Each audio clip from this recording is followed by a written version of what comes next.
સાચું કહું તો એક જ માત્ર સાધન છે, પરમાત્માનું ભજન કરો, ઈશ્વરના ગુણાનુવાદ ગાઓ. કલો કેશવ કીર્તનાથ, તમે ભગવાનના નામનું કીર્તન કરો. કીર્તનથી તમે પરમાત્માને ભજશો, કીર્તન કરશો તો પરમાત્માને તમે મેળવી લેશો. સત્સંગ કરો, કથાઓમાં જાઓ, મંદિરે જાઓ, દર્શન કરો. અને કથાઓમાં જાશો, મંદિરે જાશો, સત્સંગમાં જાશો, તમારું જીવન આખું પરિવર્તિત થઈ જશે. આમાંથી એકાદ બે શબ્દ આપણને લાગી જાય. પણ આપણે તો એમ જ કહેતા હોય કે કથામાં જવા માટે તો આપણે ગૌઢા થઈને ત્યાં જાવ. આપણી આ મોટામાં મોટી આ એક આપણી ઉપાધિ છે. હજી અત્યારે થોડું કથામાં જવાનું હોય. કથામાં કોણ જાય તો કે જે નિવૃત્ત થઈ ગયા હોય એ જાય. હવે નિવૃત્ત તો તમે કોઈ દી થાહો જ નહીં. એક પછી એક ઉપાધિ આપણી માથે આવતી જ જશે. એક મહાત્માજી નદીના કિનારે બેઠા હતા, આમ નર્મદાનો કિનારો, અને આમ નર્મદા આમ ચાલી જાય.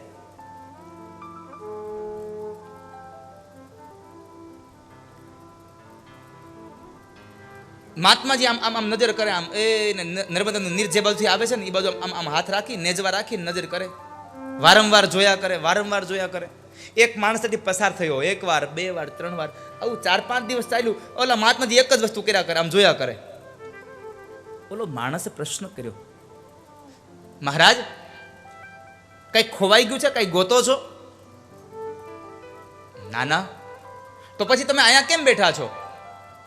તો કહે છે મારે સામે કિનારે જવું છે એટલા માટે. મારે સામે કિનારે જવું છે એટલા માટે હું અહીંયા બેઠો છું. અરે તો પછી નાવમાં બેસીને જતા રહ્યો ને. શા માટે તમે અહીં બેઠા રહ્યો છો? નાવમાં બેસીને જતા રહ્યો તો પછી કોની રાહ જોવો છો? તો કહે છે હું રાહ જોઉં છું આ પાણી પૂરું થઈ જાય ને તો પછી ઓલા કિનારે વયો જાવ.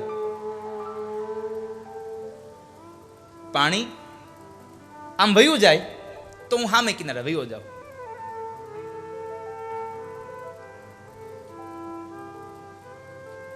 તો ઓલો માણસ હસવા લાગ્યો. માણસ એટલો હસ્યો કે તમે મૂર્ખા જેવી વાતો શું કરો છો? આ પાણી કોઈ દી આમ જાય, પૂરું થાય, અને પાણી પૂરું થાય ને તમારી જિંદગી પૂરી થઈ જાય. મહારાજે બહુ સુંદર વાત કરી. ભાઈ મારે એ જ કહેવું છે કે તમે બધા એમ કહો છો કે આપણે નિવૃત્ત થાવું ને તો એ ભક્તિ કરશું, નિવૃત્ત થાવું ત્યારે ભક્તિ કરશું, અને તમે કોઈ દી નિવૃત્ત થવા નથી ને તમારી જિંદગી આમનમ વહી જશે. એના કરતાં અત્યારે ભગવાનનું ભજન કરી લો ને. છોકરાઓને ભણાવવા, છોકરાઓને ધંધે લગાડવા, એને પરણાવવા, એના છોકરાઓને રમાડવા, એને કામમાં મદદ કરવી, આ એકેય પ્રકારની પ્રવૃત્તિમાંથી તમે નિવૃત્ત નહીં થાવ.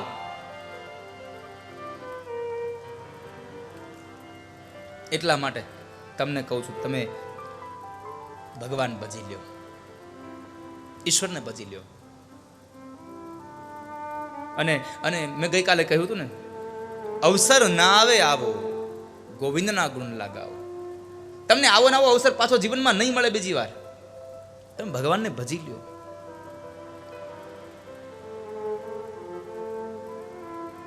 ભાગવતમાં તમે નજર કરો, 2 પાત્રો એવા છે, એક ધ્રુવ અને એક પ્રહલાદ. બાળપણમાં ભગવાનને ભજ્યા એટલે મને કહેવું ગમે છે વાલા. એ જ સાધુનું મૂળ લક્ષણ છે. સાધવ સાધુ ભૂષણ. એ પોતાનું મૂળ, એનો સ્વભાવ છે. એ સાધુ છે. બધા જ જીવોની અંદર સંભાવ દાખે એ સાધુ છે આ દુનિયામાં. માટે તમે હરિના નામ, ઈશ્વરના નામનો મહિમા ગાઓ. જેની અંદર કરુણા છે, જેની આંખમાં કરુણા છે, ભગવાન શિવની આંખમાં કરુણા છે. નહીં તો એ સંહારના દેવ છે. 3 દેવતાઓને અલગ અલગ કામ સોંપ્યા છે. બ્રહ્માને ઉત્પત્તિનું, નારાયણને પાલનનું, અને શિવને સંહારનું. સંહારનું કામ ભગવાન શિવનું છે. છતાં પણ જુઓ એને એને એને એને શું કહ્યું? કરુણા અવતાર છે. કર્પૂર ગૌરમ કરુણાવતારમ કર્પૂર ગૌરમ કરુણાવતારમ. કરુણ અવતાર છે ભગવાનનો, કરુણા અવતાર. પરમાત્મા કરુણ અવતાર છે. નક લખવું જોઈએ ને કર્પૂર ગૌરમ ક્રોધાવતારમ. ભગવાનને ક્રોધ આવે ન લખવું જોઈએ, પણ એને ન લખવું. ક્રોધાવતાર નહીં, કર્પૂર ગૌરમ કરુણાવતારમ. ભગવાન કરુણાનો અવતાર છે. જે સંતની અંદર, જે માણસની દ્રષ્ટિમાં કરુણા ભરી છે એ સાધુ છે. માં સાધુનો સંગ કરજો. ત્યારબાદ ભગવાને સાંખ્ય શાસ્ત્રનો ઉપદેશ આપી અને અંતે ભગવાન એટલું કહ્યા કે માં આ શરીરમાં મોહ ન પામશો, કારણ આ શરીર તો પંચ મહાભૂતનું બનેલું છે અને આની ઉપર આ ચામડીનું પડ ચડાવેલું છે. બાકી તો અંદર તો હાડકા, રુધિર અને માંસ જ ભર્યા છે. માટે તમે આમાં મોહ ન પામશો. આટલું કહી માને ઉપદેશ આપી ભગવાન ગંગા સાગરની યાત્રા માટે નીકળી જાય છે. કપિલ નારાયણ ભગવાન ગંગા અને સાગરનું જ્યાં મિલન થાય ત્યાં આગળ આવી અને ભગવાન ઊભા રહ્યા, ત્યાં આશ્રમ બાંધી અને ઉપદેશ આપે છે. આ બાજુ માં દેવહૂતિ ભગવાનના વિયોગની અંદર રડ્યા છે. રડતા રડતા પોતાને જે જ્ઞાન હતું એ જ્ઞાનને ક્રિયા પ્રમાણે બનાવી અને યોગ માર્ગની અંદર માતા દેવહૂતિએ પોતાનો પ્રાણ ત્યાગ કર્યો અને જે જગ્યાએ માએ પોતાનો દેહ છોડ્યો અને માને સિદ્ધિ મળી એટલે એ જગ્યાનું નામ પડ્યું સિદ્ધપુર. બિંદુ સરોવરના કિનારે સિદ્ધપુરની અંદર જો કોઈ પણ દીકરો પોતાની માતાનું શ્રાદ્ધ કરવા જાય તો ભગવાન કપિલ નારાયણ એની માતાને મુક્તિ આપે છે. એવી વાત બતાવી અને છેલ્લે આ તૃતીય સ્કંદ વિશ્રામ કર્યો. ચતુર્થ સ્કંદની કથાનો પ્રારંભ થાય અને ચતુર્થ સ્કંદની કથામાં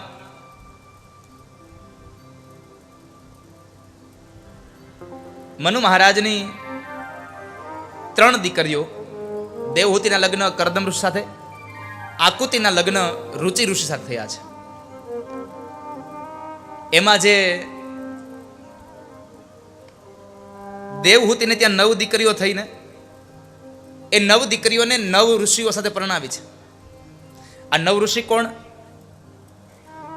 તો કહે છે ભગવાન બ્રહ્માના 10 માનસ પુત્રોનું જે રચના કરી ભગવાને બીજી વાર, એ 10 માનસ પુત્રોમાં જે 9 ઋષિઓ હતા એ 9 ઋષિઓની હારે દેવહૂતિની એક દીકરીને પરણાવી.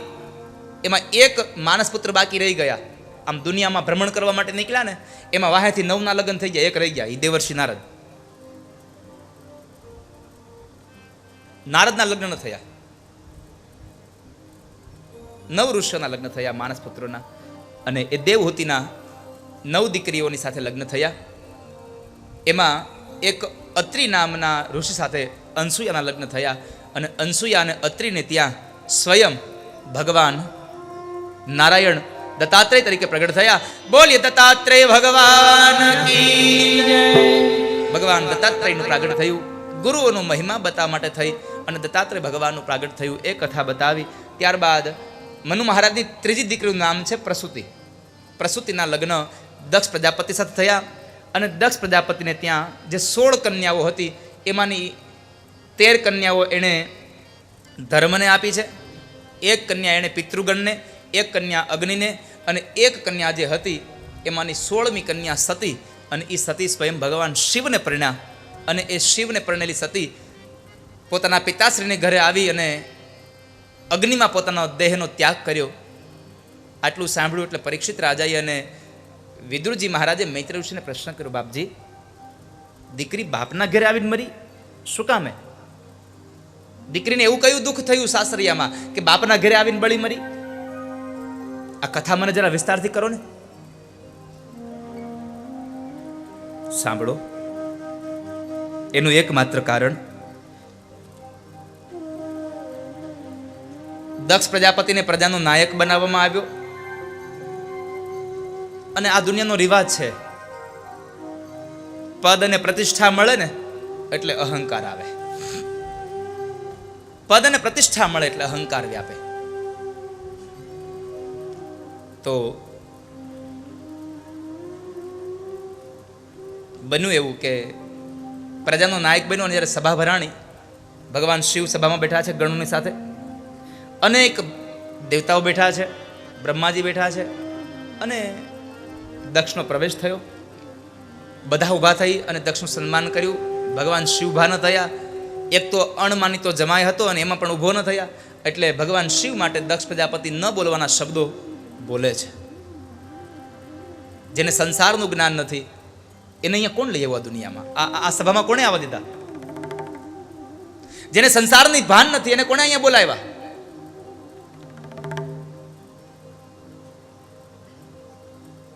કોનો આદર અને સત્કાર કરવો એની ખબર નથી, એને કોણ લઈ આવ્યો અહીંયા?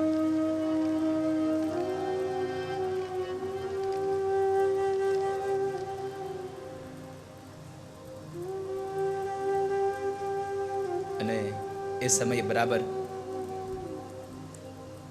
દક્ષ પ્રજાપતિનું ઘમંડ વધ્યું. ભગવાન શિવનું એને અપમાન કર્યું. નંદી આદિ ગણો ભગવાન શિવના ગણો હતા. એને દક્ષને શાંત કરવાના પ્રયત્નો કર્યા પણ ન થયો.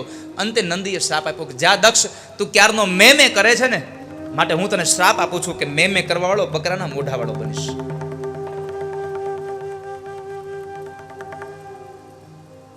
ભગવાન દક્ષની સભામાંથી નંદી આદિ ગણોને લઈ અને નીકળી ગયા. કૈલાસમાં આવ્યા. કૈલાસમાં આવી ભગવાન તો પોતાનું કર્મ કરે, કામ કરે. એને ભવાનીને કંઈ કહ્યું નહીં કે મારે તમારા પિતાશ્રી હારે આવું બન્યું છે. એ તો એને કૈલાસમાં પોતાની મસ્તીમાં એને શાંતવાના. અને કૈલાસમાં તો શાંતિ જ હોય, ટાઢોડું જેટલું.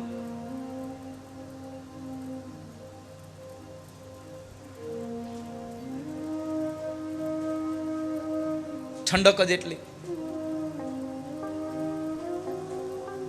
કિરીટભાઈ, કૈલાસમાં આવું છે?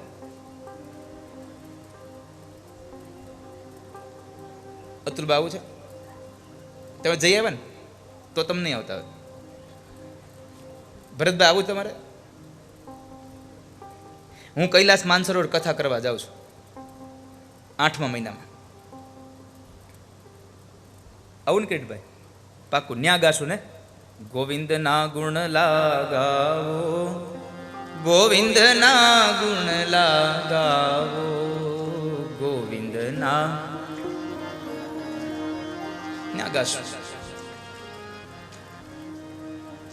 આપણે નગરી યાત્રાઓ જ કરવી છે. જો અહીંયા બેઠા બેઠા યાત્રા થાય છે ને, અત્યારે કૈલાસમાં પૂગી ગયા લ્યો આપણે હવે હાવ મફતમાં. કૈલાસ જવું એક કહેવત છે, ખબર? સુરતનું જમણ અને કાશીનું મરણ. આવું મેં સાંભળ્યું છે કે કાશીનું મરણ સારું છે. કેટલા લોકોને ખબર છે? તોય ઘણા હાથ ઊંચા કરશે. એને કેમ કાશીમાં મરી ગયા હોય પછી પાછા અહીંયા આવ્યા હોય? કાશીમાં મરી પાછા ન આવે એમ કહે છે, યદ ગત્વા ન નિવર્તન્તે તદ્ધામ પરમમ મમ. ભગવાન એમ કહે છે, મારા ધામમાં આવેલો પાછો જાતો નથી. કાશીમાં યાત્રા છે આપણી, વારાણસી. હા, આવતા 12મા મહિનાની 4 તારીખે કાશીની યાત્રા છે. નકરી યાત્રાઓ જ કરવાની છે. આવતા ઉનાળામાં પાછું રામેશ્વર જવાનું છે.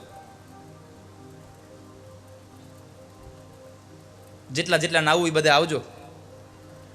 12મા મહિનામાં ક્યાં જવાનું છે? કાશી. 4/12 થી 10/12 યાત્રા કાશીની છે. એની પહેલા કૈલાસની છે. અને આવતા ઉનાળામાં રામેશ્વર જવાનું છે. કોઈને આવવું હોય તો આવજો. એક શરત છે, હવના ખર્ચે આવવાનું છે. ભરતભાઈ બરાબર ને? આજે અમારા સુરતથી ભરતભાઈ એવા છે.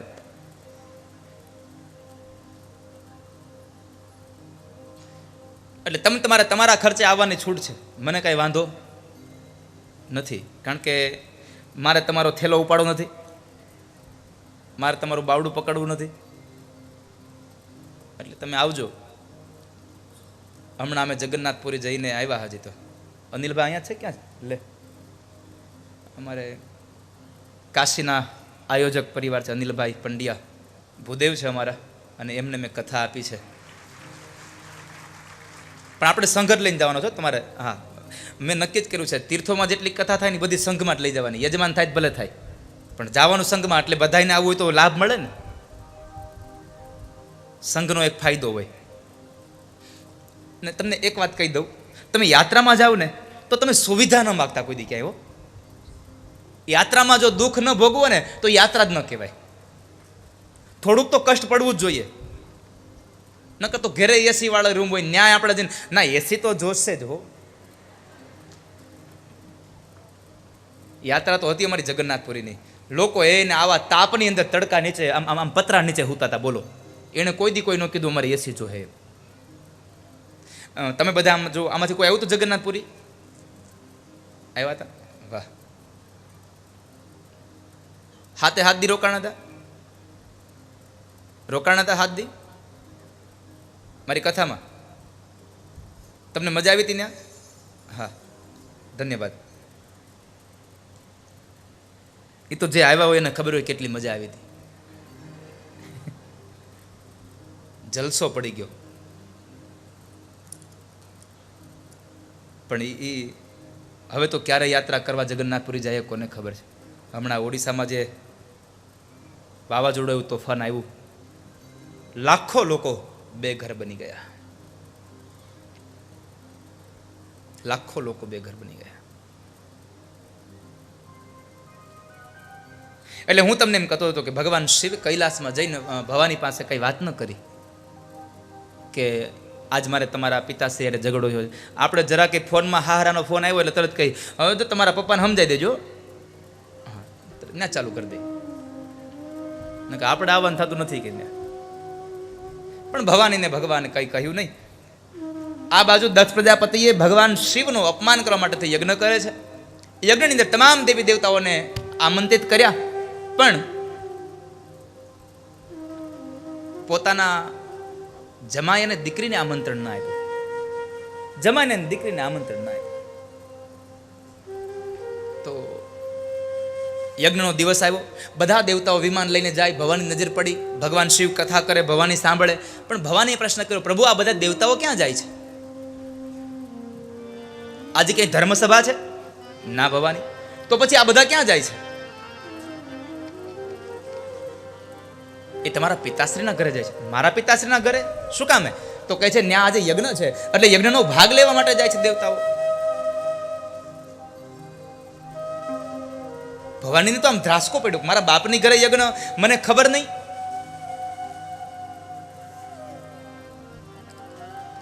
અને ભગવાન શિવે આજ બધી જ વાત માંડીને કરી, ભવાની ખરેખર આવું બન્યું છે. મારો કોઈ ઈરાદો ન હતો તમારા પિતાશ્રીનું અપમાન કરું, પણ મને ખબર ન હતી. તમારા પિતાશ્રી આવ્યા, મારી નજર ન હતી, ઊભો ન થયો. એને એમ થયું કે મેં અપમાન કર્યું, એટલા માટે થઈ અને એમણે મારું અપમાન કરવા આ યજ્ઞ કર્યો છે. આપણને આમંત્રણ થાય. ભવાની કીધું ચાલો પ્રભુ આપણે બે જઈએ, હું મારા પિતાશ્રીની અને તમારી વચ્ચે જે અણબનાવ બન્યો છે હું સમાધાન કરી દઈશ, હાલો આપણે જઈએ. ભગવાને ના પાડી. આવકાર ન હોય, આદર ન હોય, સ્નેહ ન હોય, પ્રેમ ન હોય, નિમંત્રણ ન હોય, ત્યાં ન જવાય.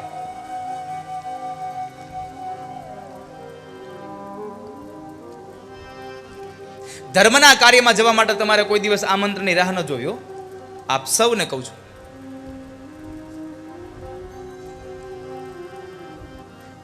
ભલે ને આપણે કદાચ આપણને આમંત્રણ ન આપ્યું હોય તો આપણે આગળ સોફામાંથી બેસી ન આવીએ તો કાંઈ નહીં, છેલ્લે બેસશું, બહાર બેસશું, કથા તો સાંભળી આવીએ.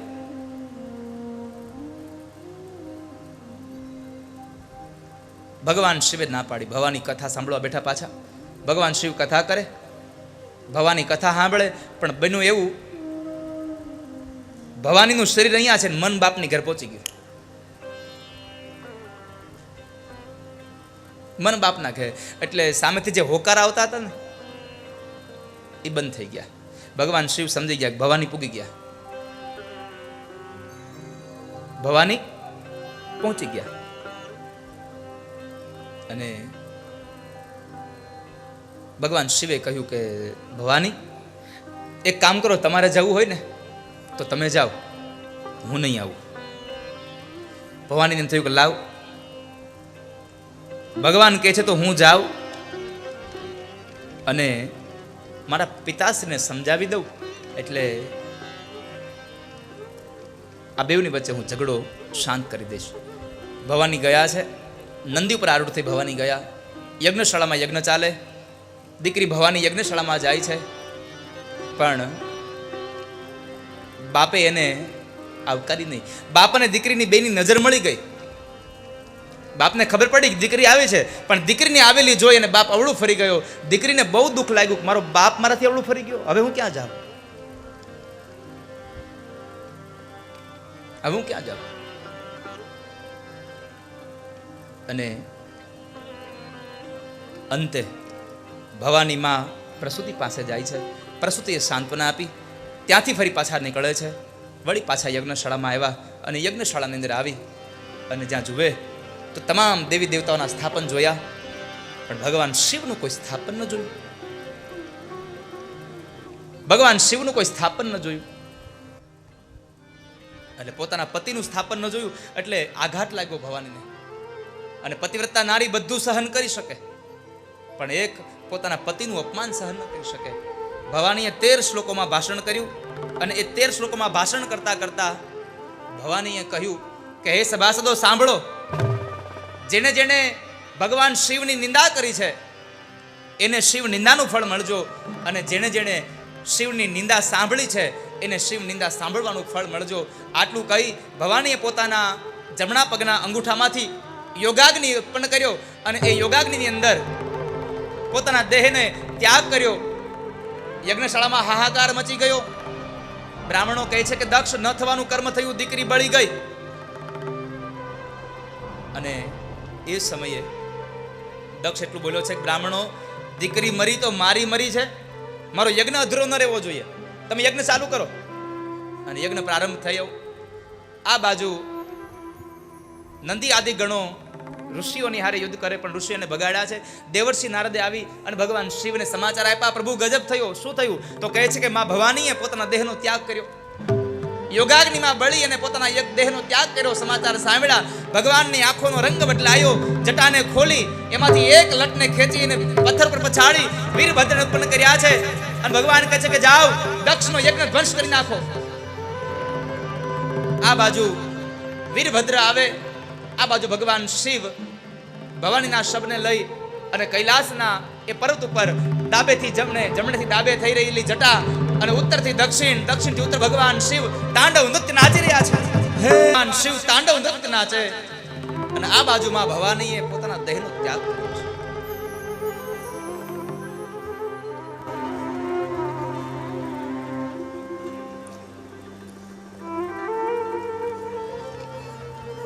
દેવતાઓ આગળ આગળ દોડે. આ બાજુ વીરભદ્રએ આવી અને દક્ષ પ્રજાપતિના યજ્ઞનો ધ્વંસ કર્યો. યજ્ઞની સામગ્રીઓ છિન્ન ભિન્ન કરી નાખી. દક્ષનું મસ્તક ઉતારીને યજ્ઞમાં હોમી દીધું.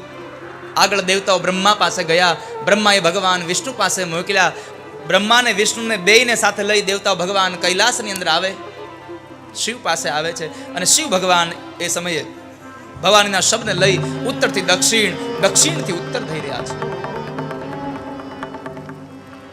ભગવાન વિષ્ણુએ પોતાના કર કમળ વડે સુદર્શન ચક્રને વેતું કર્યું, ભવાનીના દેહનો ત્યાગ કર્યો.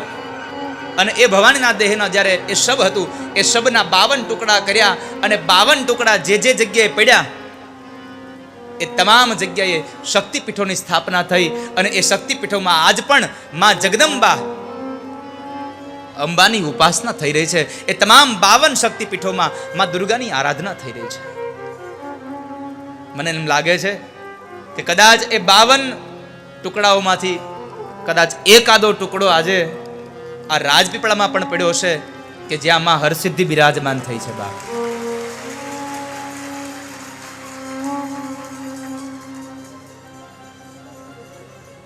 આજે જ હું કથામાં આવ્યો ને ત્યારે માં હરસિદ્ધિના દર્શન કરવા ગયો તો. આજે એ દિવ્ય રૂપ માં જગદંબાનું, એ જોગમાયા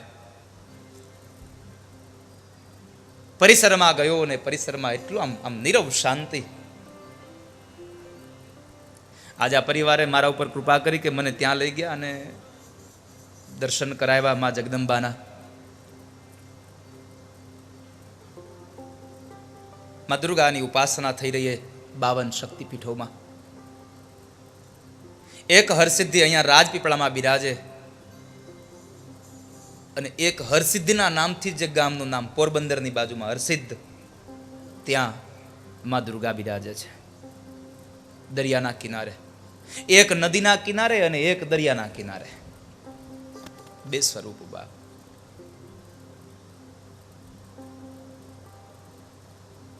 એકાદ દિવસ મને કથા ચડશે ને તો હું માં હરસિદ્ધિનો એક ઇતિહાસ તમને ક્યારેક આમ યાદ આવી જાય તો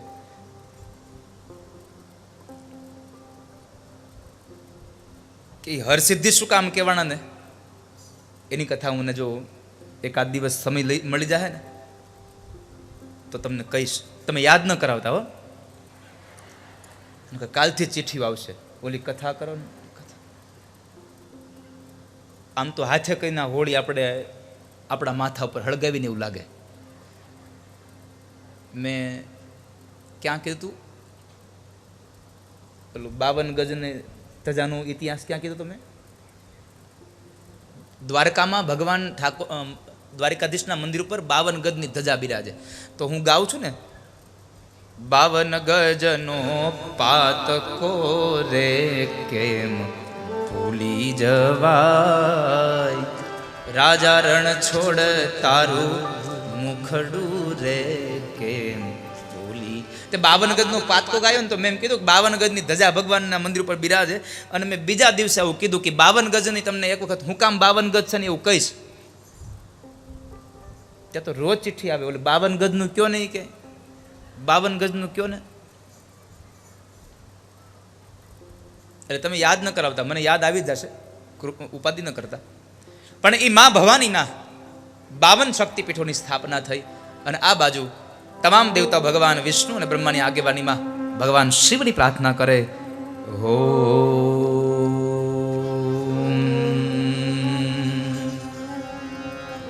ત્ર્યંબકં યજામહે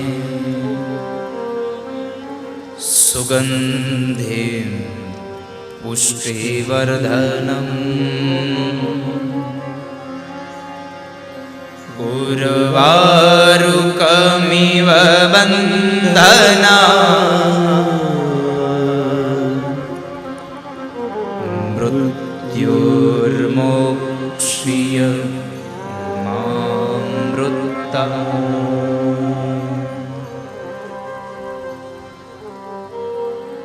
52 શક્તિપીઠોની સ્થાપના, ભગવાન શિવની આરાધના કરી, શિવને શાંત કર્યા. ત્યારબાદ દેવતાઓએ પ્રાર્થના કરી, પ્રભુ આ દક્ષને તમે સજીવન કરો. દક્ષને સજીવન કરવા માટે ભગવાને બકરાનું મસ્તક ઉતાર્યું અને એ બકરાનું મસ્તક અહીંયા આગળ દક્ષના ધડની સાથે જોડવામાં આવ્યું અને અંતે દક્ષનું સજીવન થયો. સામે નજર કરે તો ભગવાન ભગવાન ઊભા છે. શિવજી પ્રાર્થના કરવા ગયો, બોલી શક્યો નહીં, કારણ જ્યારે જીભ આપી હતી ત્યારે ભગવાનની નિંદા કરી, અને જ્યારે જીભ વહી ગઈ ત્યારે ભગવાનની સ્તુતિ કરવા ગયો, બોલી ન શક્યો. અને એ સમયે તાળીઓ પાડી અને ભગવાનની સ્તુતિ કરવા લાગ્યો. અને આજ ત્યારથી લાગુ પડી ગયું, આપણે શિવ મંદિરમાં જઈ અને હજી તાળીઓ વગાડીએ છીએ.